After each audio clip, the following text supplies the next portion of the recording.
advocate, and she's a human rights activist from the Boston area.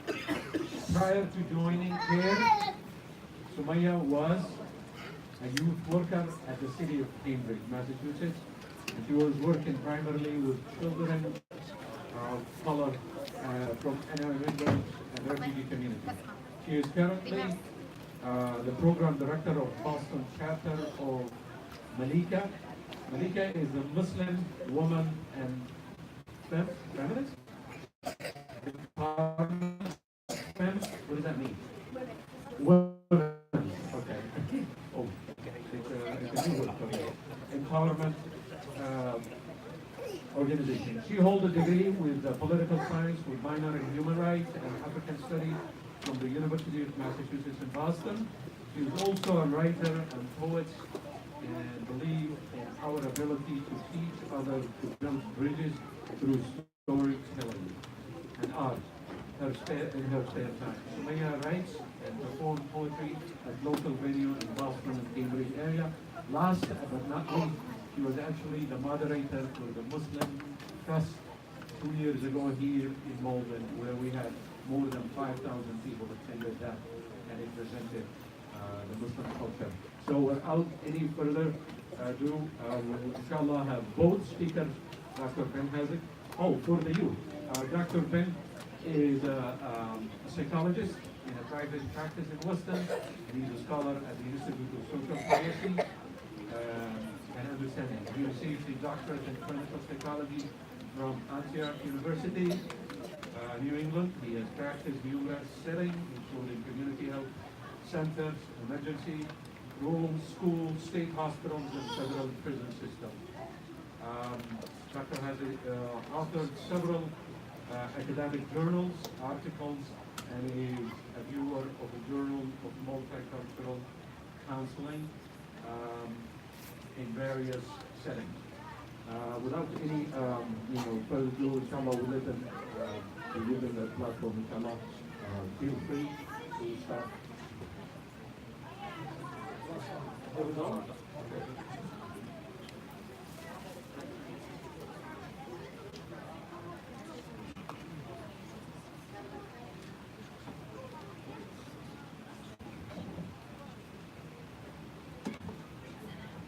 Assalamu alaikum, everyone.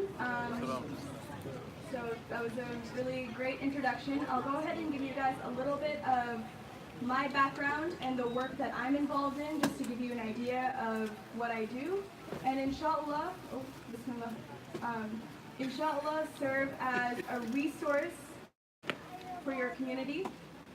All of my skills, are from Allah. Anything that my life experiences, anything that I can offer is all from Allah. And it is, my desire to just be a resource for your community, inshallah. And so, like the moderator said, my name is Sumaiya. I grew up going to the Sharon community, sort of on the South Shore. That is the community that I call home. Born and raised in the United States. Ended up, going to university, UMass Boston, majored in political science. And then went on to become an inner city youth worker for the city of Cambridge. So I was serving the city of Cambridge, but specifically my community was North Cambridge. And if you know anything about Cambridge, most of the communities of color are sort of pushed to North Cambridge. And a lot of my young people came from poor socioeconomic backgrounds. And so, taught a lot of themes of social justice, civic engagement, advocacy in North Cambridge. And, I've always had this passion for advocacy, civic engagement, and also I am incredibly passionate about working with the youth, working with young people. I think that I'm pretty good at it, and so, alhamdulillah, I just like to give back to the Muslim youth now. And so I've sort of been able to do that with my work at CARE. And so in my role as Community Advocacy and Education Director, I work directly with public schools in Massachusetts to develop programming for educators in the schools, teachers, principals, youth workers to help them better understand the realities of working with young Muslims. So I have a lot of trainings on Islam, Muslims, and Islamophobia. And a lot of that work is preventative work, right? So that is like before anything has happened in the school. That is the work that we need to, also keep in mind.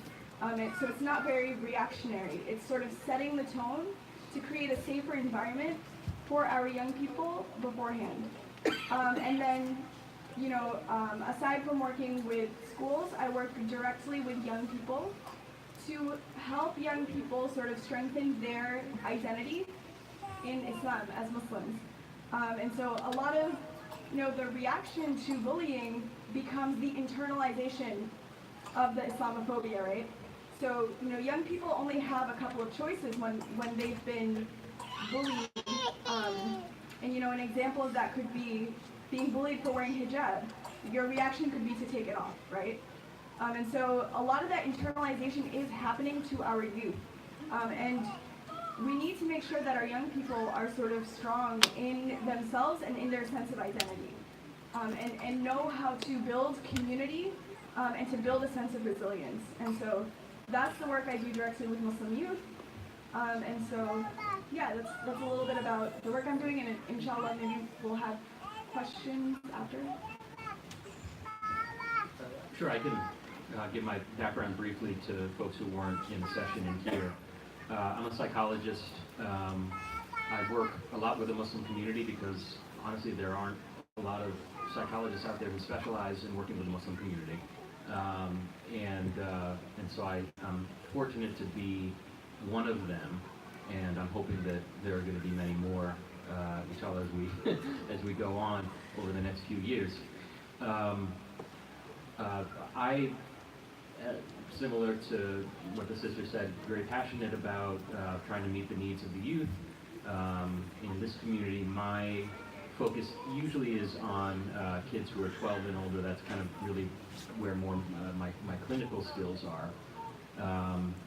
But I've been fortunate to be allowed into the lives of a lot of different teenagers, some Muslim, some not, and have been able to develop a perspective about the role of bullying psychologically for adolescents, and that's a perspective that perhaps I can add to Sumaiya's perspective as as a member of an advocacy organization.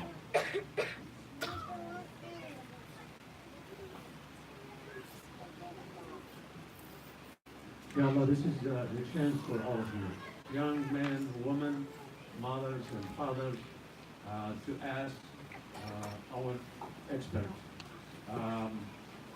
If you want to ask the open questions, you can write it down, but this is your chance. And maybe just to warm this up, inshallah, we can start with the brother question. Can you just ask the question?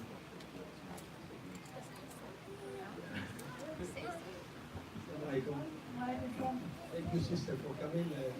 Yeah, my question was when an incident happened in school, and the school doesn't take an action, even it's been many times, and if it's been hiding. So what's the reason to hide it? And there is any legal way you can go to and make the school release it, or at least say the truth. Definitely. Thank you. Yeah, definitely. So the first part of the question about why would a school choose to hide something like that?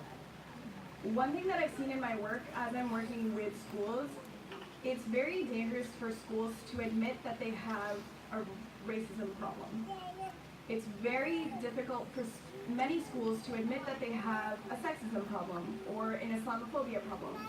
These issues, it's easier for schools to just report it as general bullying and sort of take care of it in-house.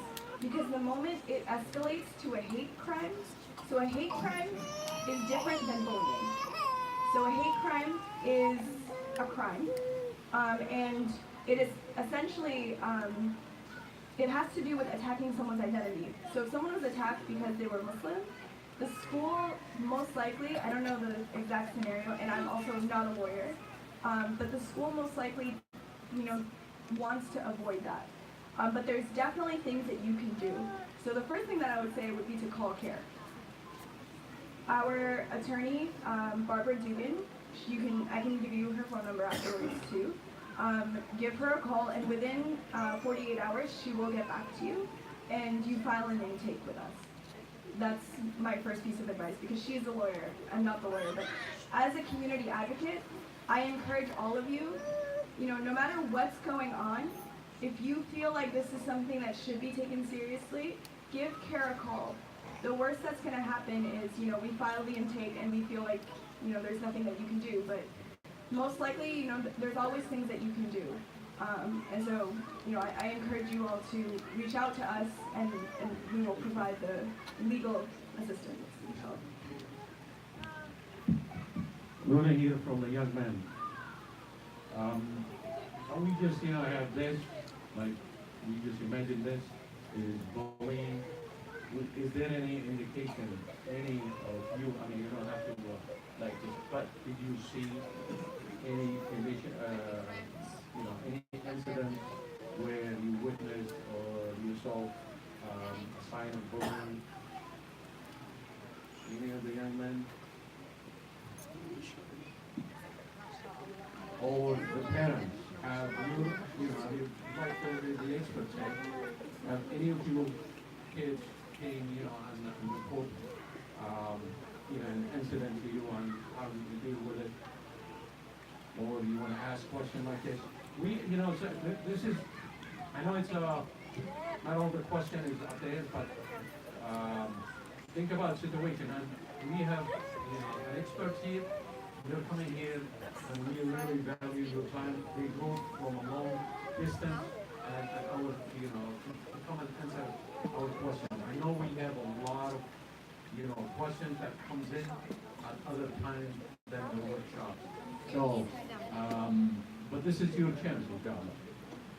You want to ask a question? Yeah, come. Yes.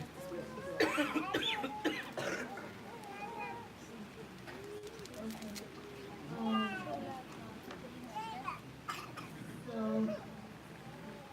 it's kind of for bullying about for me, because every single time I come home, and sometimes my mother says oh, on those days try to wear a hijab.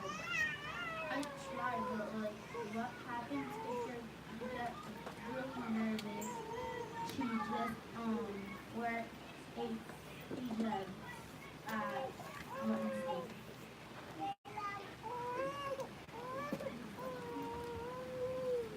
Thank you. First of all, it's a great question, and it takes a lot of courage to ask that in front of everybody here. So I appreciate that. Boys, take note. You got to step up your game. So thank you, sister, for the question. One of the most important things that you can do if you feel like people aren't understanding you is to try to connect to people who do understand you. And maybe that's a mother, maybe that's a sibling or a cousin, maybe that is a friend or somebody in the neighborhood, but you are not the only person who's going through this struggle.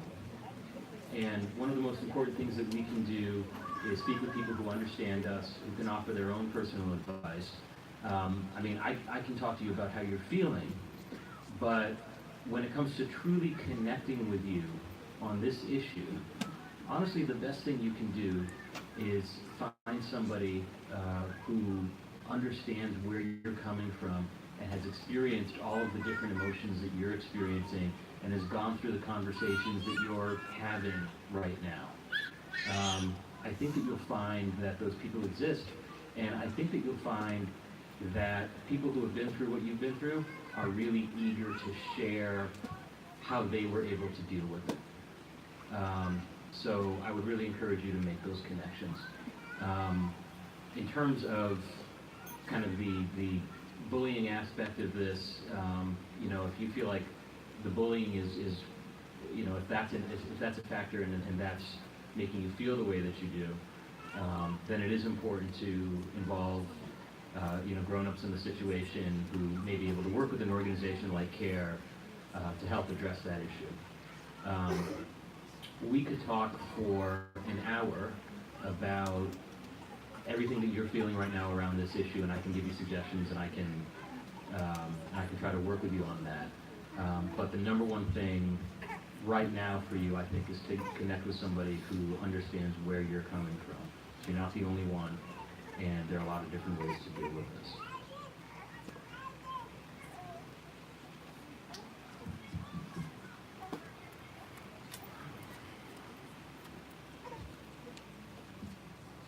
Come on, So, boys. what do you consider bullying and what do you consider teasing? So generally speaking, when we talk about bullying, we're talking about three things. One is the person's intentions are bad. They want to hurt you. They know that what they're saying or doing is going to hurt you.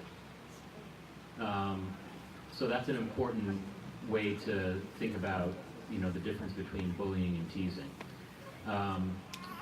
Another important part of bullying is that there's usually some feeling like it's not a fair fight.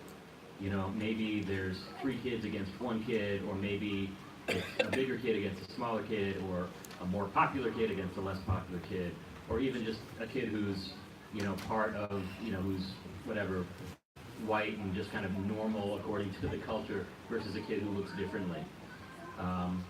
But there's typically some kind of imbalance there. The third thing is that it's not just a one-off thing, that it's something that happens over and over again, despite the fact that it's known that you don't like it. So if you are getting teased by people because they want to make you feel bad, and they have the power to make you feel bad, and they're not going to stop despite the fact that they know it makes you feel bad, then that's bullying. That's no longer just teasing. And I would also just add, if that's the type of thing that's coming from friends, you're probably going to want to let them know that that's not cool either, because sometimes teasing does come from friends, and sometimes it's hard to speak up when it's like, no, you've gone too far with that. But if they're good friends, then they'll listen to that. I also have papers and pens for those who don't want to ask the question verbally for whatever reason. So inshallah, I will leave them here. So grab one, feel free, grab one and grab a pen, and you can write your question. Can I ask you, doctor, is there any relation conclusively, backed by scientific or research, that between bullying and playing, violent games? Is there any? Yeah. So the relationship between playing violent games and any of these poor social behaviors is that it's not even necessarily about the blood and the violence, it's about the kind of dehumanization that happens. So when you learn to see other people as just targets, or as just people who are in your way to be disposed of, then it creates an empathy gap. So while there is some desensitization to violence that happens with these violent video games, what's really happening is there's a desensitization to other people and their needs. So that's going to be correlated with bullying.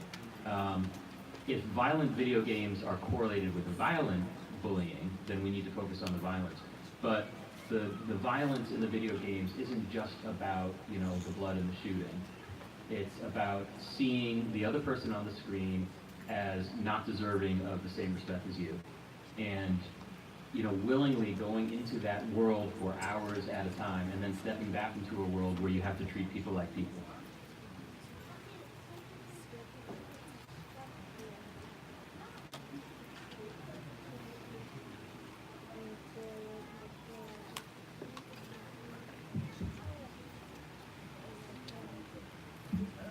Jazakallah khair, Dr. Ben and Sister Sumaiya, for the great work that you do.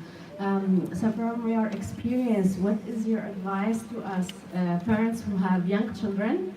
And like my daughter, she's in first grade. Yeah, she he's experienced some kind of like bullying, but not that the real one that like she's not wearing hijab yet, she's not identified as a Muslim unless I'm with her, like dropping her up at school or picking her up, so her parents they would know that she's Muslim. But what is your advice for us as parents? Something that we can do at home, from what you see, and you wish like, oh, I wish that those parents have done so and so to their kids, so they would deal better with bullying. It happens. Yeah. Definitely. I love that question because I'm all about preventative measures and preventative care. One thing that I think about a lot, and I always tell parents, is make sure that from a young age you maintain open and healthy avenues of communication with your child. I know that it sounds so obvious, right? But over time, young people, especially as they're entering middle school and high school, they no longer tell you everything, right? Like, when you ask, how was your day? Good, fine. So finding ways to really maintain an open avenue of communication, that is going to be your window into knowing what's going on later. That's one thing that I think about. Maintaining relationships with folks in the school. So one thing that I notice with young Muslims who do experience like Islamophobic bullying in school, sometimes the parents, aren't involved at the school. Sometimes the teachers will say like, we've never seen their parents, right? So maintaining the relationship with the educators at the school, just so they know that like, this young person's parents are paying attention. They know who I am, and if anything were to happen and the teacher sort of has your contact information and knows you, can sort of reach out and let you know. And then the third thing that I also think about a lot is, and this is a struggle I think just that is ongoing, but maintaining a strong sense of what it means to be Muslim in your home, right? And I think that might look different than just teaching Islam. So developing a Muslim identity that is fun and that a young Muslim can feel pride in, coming up with your own Eid customs, coming up with this is what we do as Muslims. We volunteer here. This is what Muslims do. That is something that I'm actually drawing from my parents. And so my parents were very proactive about that. That there needs to be a Muslim identity. That identity formation that happens with young people needs to feel empowering. And that takes work. That's not just handed to us. And so we have to work at that. And I think that is like the biggest sort of firewall when it comes to the way that a young person will react when they are bullied based on their identity. So those three things, like open communication with your child, open communication with the school, and just a really strong sense of like identity. My question for the brother. We live in this country, and of course, that the culture is really different. So when it comes to holidays, like we just pass Halloween, we just get into Christmas, and like you said, there is always has to be communication between the parents and the kids.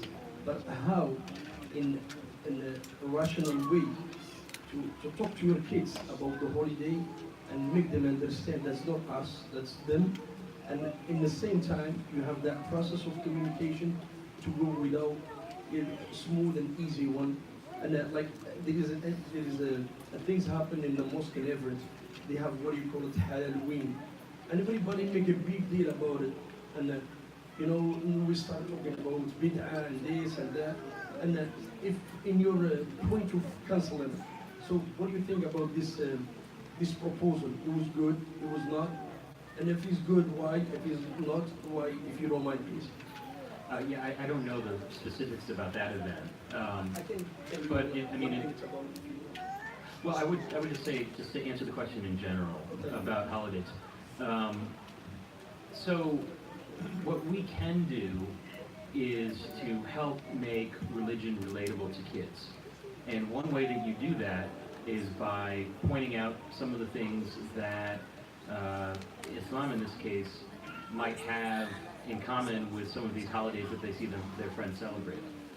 So with a holiday like Thanksgiving, for instance, that's a teaching opportunity. Like that holiday does not have to be about, you know, pilgrims and Native Americans. That holiday can be about what we believe as Muslims. That holiday can be, you know, this is about shukr, right? And this is about, you know, these values, yeah, and appreciation, right? These are values that, you know, whether you take part in a particular ritual or not, you know, whether you consider that a bid'ah or whatever, like that's, you know, that's above my pay grade. But the question of how we try to balance that, I think, is by looking for teaching opportunities. Even with something like, you know, Christmas, right? That's an occasion to say, like, okay, there are certain things theologically that we disagree with, but when people talk about a certain spirit of Christmas, you know, this is what they mean, and this is what we have to say about that, you know, that, you know, the idea of giving and charity, and, you know, like, these are things that, to the extent that they're part of the American Christmas tradition, are things that we can relate to as well, and speak to as well. So, so I would look for those common points. Thank you.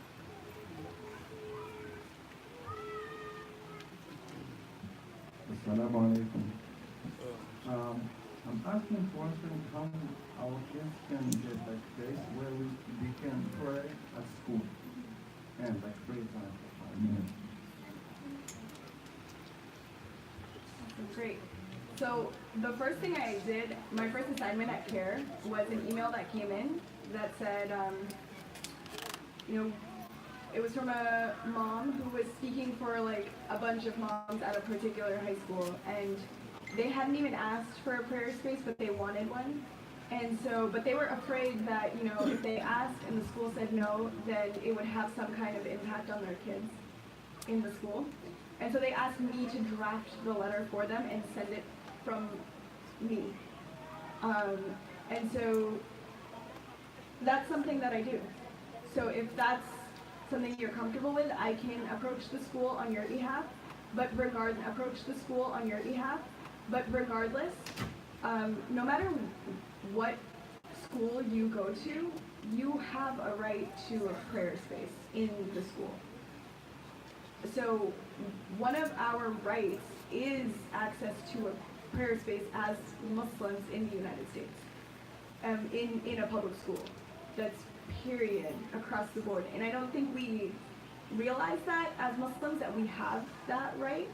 And if there's any pushback from the school, they're in big trouble. So make sure, you know, and if there is pushback, which happens sometimes, reach out to us. Definitely, because that is a right that you have, whether you're a teacher, a student. Yeah. You're welcome. Excuse me. I want to add something about the right to pray in the school. My daughter, you know, you was talking about the empowerment of our Islamic identity. As a Muslim, we should do our prayers on their time. So I keep telling my daughter, go to the principal, get a pass, so that you can do your prayers on their time. So she did, and it was very easy. She gave it the pass, she gave her the pass, and she can do her prayers very easily. And another thing I was wondering about, we are teaching our kids our Islamic ethics. So one of the most important ethics is defending someone who is, you know, who's been treating unfair. You see, unfairly. So there is a kid in my daughter's school. She's bullied in a terrible way because of some physical appearance. But you know, afterwards, my daughter is telling me many kids are bullying her. Do I need to be in the line of fire all the time in front of all of the kids? Am I doing the right thing of pushing her to defend other people, even they are not Muslims?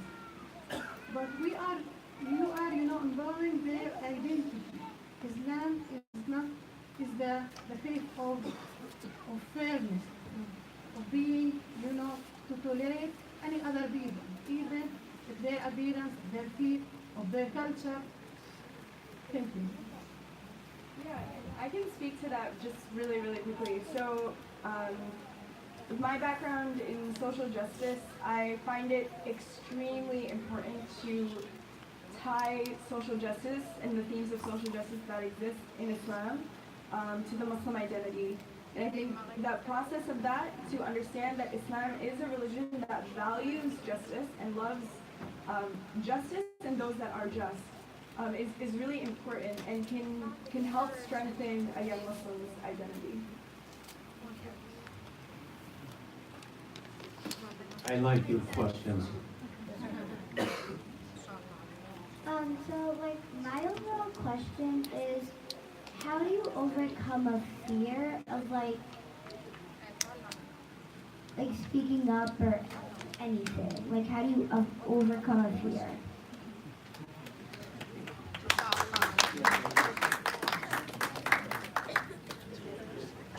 It's a really important question.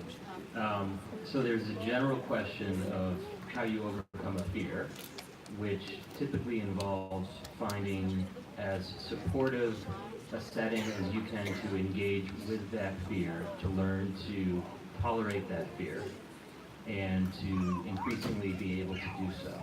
I don't want to get too, kind of psychological about, how fear reduction works, but that's the general principle. In terms of a fear of speaking up specifically, there are different ways that people deal with something like that. So one thing that's helpful is to kind of look to the people in your life who are models of speaking up. Who do you think somebody in your life is that is good at speaking up? Try to talk to them. Try to watch them. Try to learn from them.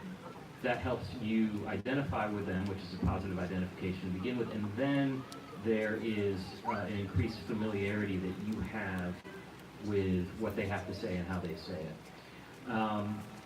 You can practice doing this in little steps. Maybe you speaking up, maybe the first time that you do that is speaking up to somebody who already agrees with you, but you're practicing having that interaction with somebody. Maybe you can try to ease those fears by getting a better sense of how your audience is going to react.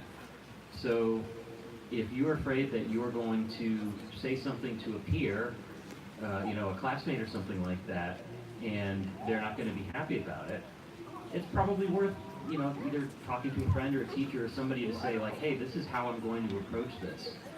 What do you think? And will you have my back if this doesn't go well? So you try to build people around you who are supportive, but you also try to kind of practice it as much as you can, because it'll be a lot easier to deal with it in the situation if you practice it before. I'm going to add one more thing about this. Oftentimes, when people have a fear of speaking up, or a fear of anything that has to do with something social or relational, it's because they think that their emotions are going to overwhelm them in the moment. So it's going to be like, well, what if I say something, but then I can't find the words, or I'm too scared, or I start crying, or I run away, something like that. There's a fear that the fear will take over. And so what we want to do in that case is to really have you understand what the message is that you are trying to communicate when you're speaking up for yourself. Otherwise, when you open your mouth, you're just going to be feeling fear, and it's going to be a lot more difficult to think. So one way we can think of like feelings and emotions is that there has to be the right balance of each of them. Feelings and thoughts. So we don't want somebody to just be completely feeling, because then we won't think and we'll do something stupid. We don't want people to just only think, because then we're robots and we can't experience what it means to be human. What we want is the right balance, and sometimes they crowd each other out. When we think too much, sometimes we don't feel enough, and when we feel too much, sometimes we can't think enough. Fear is one of those feelings that helps prevent us from thinking as well as we can. And so if you're encountering a fearful situation, you want to try to think about it ahead of time so that if you are scared in that situation, you'll at least have rehearsed, like, okay, this is what I'm going to say. This is a way that somebody might react and how I might react to that. Oftentimes in difficult conversations, what I tell people to do is just like go in with 2 or 3 talking points. Like if somebody else walks away from this interaction, what are the most important things that they know, regardless of everything else? What's the most important thing that that other person in the interaction needs to know about how you feel? Answer those questions, prepare those statements, and try to focus on that so that the feelings don't get too much in the way. But after you do it, after you have a conversation, after you do speak up, when you do feel scared, when you do feel sad, when you question how well it went, you can go to other people who you can feel comfortable feeling scared around. You go to people who are, your parents, your friends, whomever, because they know that if it was a tough experience for you, they want to be there to support you. So you'll have a lot of feeling to do after the fact, and it's okay to feel that around people who support you. Anybody, can I have any of this written thought? Anybody wrote any of the thoughts? Okay. So, this is kind of specific, but if you're like at school and you're working in a group project, and then someone says something wrong about your religion, you probably don't want to get too into something that you're not working on. So what would you do there? Just to clarify, something says something wrong about like what you are studying, or you just happen to be doing work and somebody says something wrong about you? Someone says something wrong about like the snap. Okay, like a teacher or Someone in your group. someone in your group. So maybe Sumaiya can speak to just kind of teacher education and kind of the role of being sure that there's competency in the classroom with regard to that stuff. In terms of you responding to peers, if you feel comfortable voicing, the facts as you know them to be, then I encourage you to do that. If the setting is wrong, I would try to find another time to do it. But if you don't feel like this is something that needs to be corrected in the moment, you can think about what you want to say. Maybe you talk to that person at another time. You say, hey, what you said about Islam, actually that's not correct. If you feel comfortable doing that in the moment, that's fine, but it's okay to take a little time and gather your thoughts and talk to other people about their opinions about it. But let me speak, let Sister Sumaiya speak to it. Definitely. What are your thoughts on talking to your teacher? Is that something that you would feel comfortable with? And if not, why? That wasn't really my question. My question was that if you're just working on something school related and then someone says something wrong about Islam, should you Talk about it in the moment, Or when? Yeah. I don't know what you would do. Right. Yeah. So if you feel comfortable in the moment talking about it, and you feel like it's an okay setting to talk about it, like you're going to have enough time to have a conversation, it's quiet enough, it's not going to put off something else that you're supposed to be doing at the same time. If the moment is there and you feel comfortable doing it, then I encourage you to do it. But if it's not there, I would encourage you to think about how and when to do it, because I don't want you to just let something like that slide. That's not fair to you. If you feel incapable of being the person to say something to correct them, then it would be good to bring it to the attention of a teacher or somebody else who might be able to speak to them. But one of the most important skills that you learn, certainly as you get older, middle school, definitely in high school, is how to speak up for yourself. And if there are common misconceptions about Islam that you find that you're encountering, it's okay to just practice like in your own head. What would I say if somebody said that to me? If I had 20 seconds to respond to something like that, what would I use those 20 seconds for? because that might be all that you get sometimes. Yeah, and I would just say too, like boundary setting, right? So sometimes, you know, we talked about the difference between bullying and teasing. We talked about intention. Sometimes there are going to be kids in your class who actually don't know anything about Islam, but know everything about what their parents know about Islam, right? And that might not be reality. And so part of your work, unfortunately, as a young Muslim, has sort of become like setting those boundaries and sort of understanding when and where you can sort of advocate for yourself. And so I would agree, like I would definitely encourage you to speak up for yourself if you can. One thing I always bring up too is that someone who goes unchecked is going to repeat the same mistake twice, right? So the first time they make that mistake with you is very likely that the second Muslim person that they meet, they're going to say that to again. And I don't want to place that responsibility on you, but at the same time, you know, just be mindful of how to stop that culture of Islamophobia in small ways.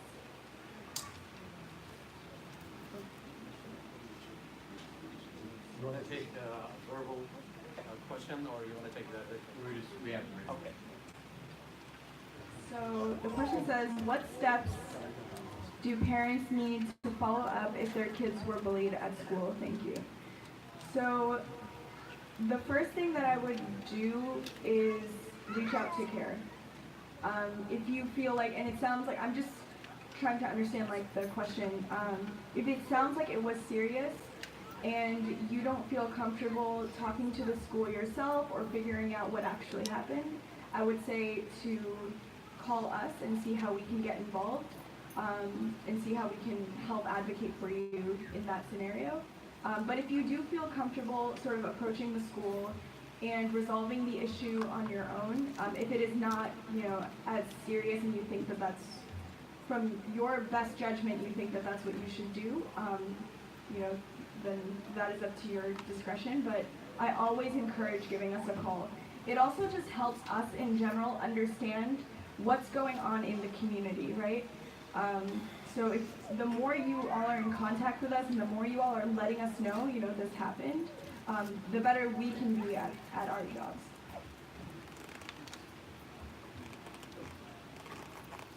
Okay. What happens if your siblings are being bullied at school and you heard it from your parents and you want to encourage them? How could you do that? So you hear that your sibling is being bullied. Your parents say your sibling is being bullied, and you want to be supportive to your sibling. You know, one of the best ways that you can be supportive is just by sitting with somebody and listening to them and witnessing, you know, how they're feeling. There's something very powerful about people just having that interaction. So I wouldn't underestimate how powerful that can be. If you feel like you have similar experiences that you can share with your sibling, that might help kind of make this seem a little bit more normal to them, then that can be helpful too. If you have ideas for problem solving for your sibling and you want to add those, then that can be helpful too. Sometimes, you know, students know how to work better with the schools than the parents do because the students are there all the time. You know, like one of the best things that I've heard people do is they feel like they're getting bullied, you know, and there's some teacher that everybody likes, and they go to that teacher, and that teacher, you know, is the one who's cool and says, oh, hey, you guys, let me tell you something that you don't know about Islam, you know, let's help clear this up. Like, that can be a really good strategy, but your parents aren't going to know who that teacher is. So, you know, it's good for you as somebody who has been in the school to have any suggestions that you have simply just because you have knowledge of how the school works. But remember, it's not your responsibility to stop it. It's not your responsibility to cure it. But you can be thoughtful, you can be present, and you know, I think that with the right intention, you'd be very helpful. Assalamu alaikum. I'm going to talk from the perspective of the public school teacher and responding to several comments, if it's possible. And I'm going to start with how to deal with the bullying situation. First, I think communication with the child and parent involvement in the school are keys. Parents, they have a lot of rights in public schools. So if you feel like your child is being bullied, even if you do not master the English, you can ask for an interpreter. And you can go and meet with the school teacher, the school principal, the administration, and you can directly address the issue with the school administration. Now, when it comes to bullying itself, we have a curriculum in place where teachers of all subjects are supposed, like I'm going to talk from about my school, for example. Teachers in all subjects. So basically, there is a time during the week where we need to stop teaching our subject, but instead teach that curriculum about, the social curriculum.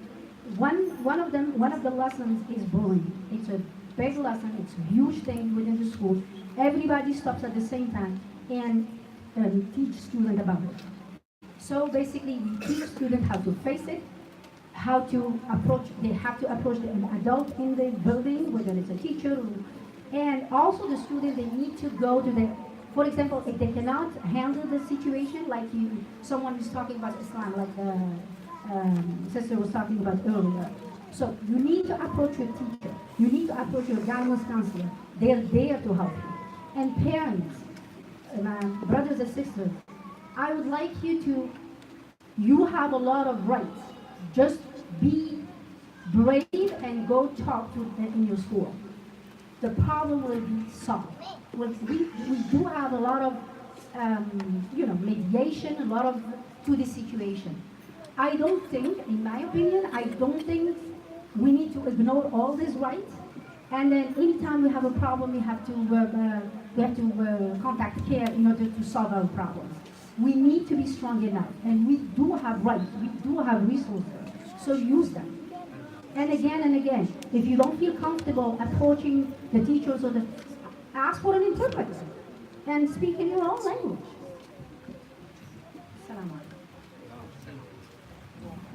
Yeah, definitely. I just want to add something about kids praying in school. Praying in school has never been a problem. Parents just need to know their rights. They need to talk to them. They don't have to do it. It's not the parents who need to do it. We need to educate our children to do it on their own. They need to go and ask for their right, ask for a place where they can be doing their prayer. It doesn't take much. And then, of course, if the kids they cannot do it, if they don't feel comfortable doing it, the parents, again, ask for an interpreter and go and ask for a place to pray. I've seen sometimes the principal will just provide for you their office in order to pray. So just, my brothers and sisters, be courageous and then ask them. For the prayer, like for our school, they request a letter from a center, from like a masjid. Yeah, they do. But if you go as a parent, they should not be asking for something like this. It shows that you are a Muslim. So basically, yes. And we have to ask to provide a letter. Yeah. I don't think the Islamic Center will have to intervene in order to provide a letter for a child to be. You just, Which one? They have to provide a letter. That's what we told this year. Well, they are making it, for me, they're making it their own law. Because, Is that right? you just Like, present yourself as a Muslim, and then you ask for your child to pray there. They don't have to ask you about the letter from the center. When I did this one day, like before I was a public school teacher, basically I went to advocate for my children, and I took with me the letter about the 10th Amendment and my right to pray in school. in actually, and I talked to the principal and I told her, I need my children. And she was asking, she was trying to go around, but I mean, I was firm with it, and I made sure, and the principal sent me an email saying that my child is able to pray in her office. But I think, in my opinion, they're just making up their own rules. As a, I mean, the school. I just added the letter, maybe the letter. What was your question? It wasn't a question. I just added that for our school, they requested, they're letting the kids pray, but Yeah, they requested a letter. Yeah. from the center. Right. So like I said, we all have the right to pray, because that was your question, right? So like I said, we all as Muslims have the right to a prayer space in school. My full belief is that we as Muslims should all know what our rights are and know how to advocate for ourselves. That is like what we believe. The question that was on the card was a little unclear. I don't know the extent of the bullying. My assumption was that it was really intense.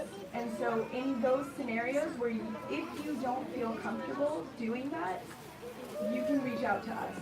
That's the only thing that I'm saying. But of course, you should all know, what your rights are as Muslims. You should all feel comfortable advocating for yourselves.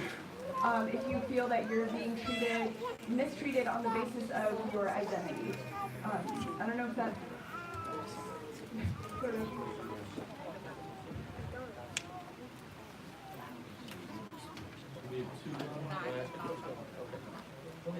Okay, so I have a question for so what if there's a bunch of people like let's say bullying, like not being nice, and you don't have any peers to help you back you up on it, and you're kind of just alone in that situation, and you don't have anybody else to do it to help you. Should you ignore the situation, my question is, or should you try to face it head on?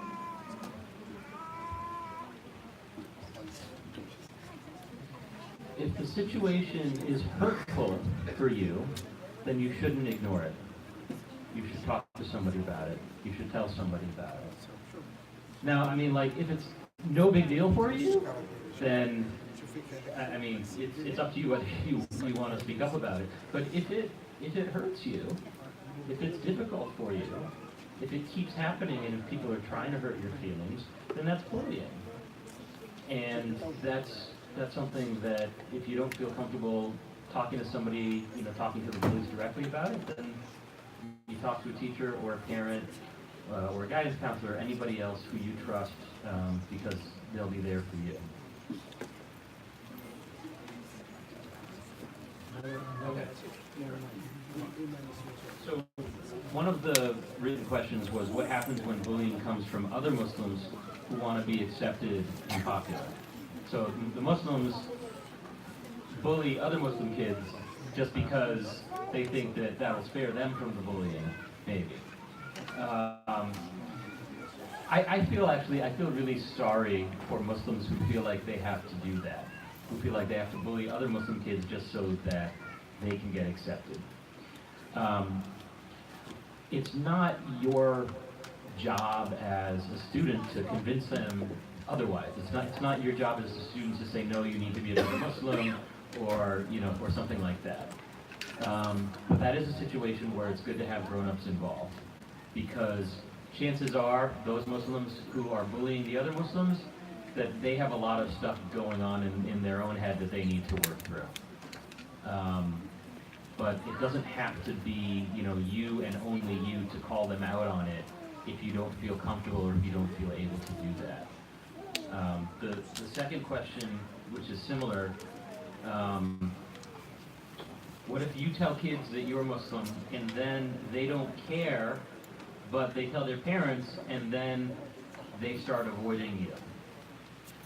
I think it's worth talking to those kids to see why they're avoiding you, because it's actually It may not be the case that if somebody's avoiding you, like that's just because they told their parents that you're Muslim and then the parents said something bad about Islam. Like maybe that's the case, but one thing that we're very good at, particularly younger people, is like making social assumptions. So thinking like, oh, so-and-so said that to me, which means that she doesn't like me, or, those kids are talking over there about me, they must have seen this other thing that I did. Like, we want to try to clarify as much as we can with our peers where they're coming from. Because, and if you know for a fact that somebody's parents are bad-mouthing Islam and that ruined a friendship, if you know that for a fact, then that's something to talk to an adult about. But I would really encourage you to try to not make assumptions and try to communicate as peers about something. If you don't feel comfortable doing that, you can certainly talk to an adult. We have a further question. Go ahead.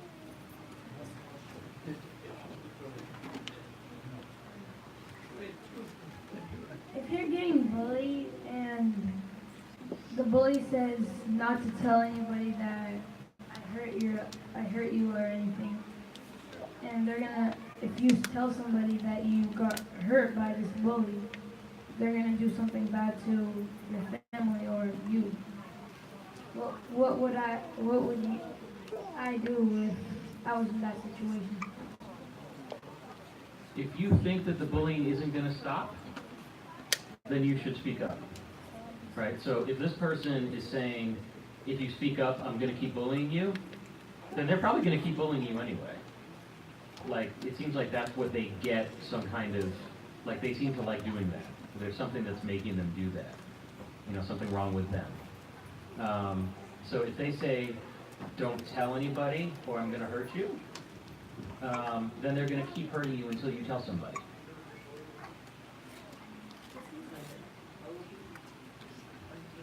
Okay, so the other question is, if you are in a bullying situation and it gets violent between you and the bully, how should you respond? Obviously, we don't want to encourage violence at all. If somebody is attacking you and you feel like you need to physically defend yourself, then you do what you got to do, but you do that and nothing more. More likely, what you'll want to do is try to find a way out of that situation and involve somebody who can break that situation up. If there's violence of any kind, then a school has to take that really, really seriously. And so if you're directly in a violent conflict and like somebody's trying to beat you up, you don't just have to stand there and take it, but if that's a situation that you can get away from, then you want to do that instead. And if it's a situation that you find is happening, you got to tell people about that, because schools have to take that really seriously. Can you take one more question? She just Okay. wanted to All right, the last question maybe.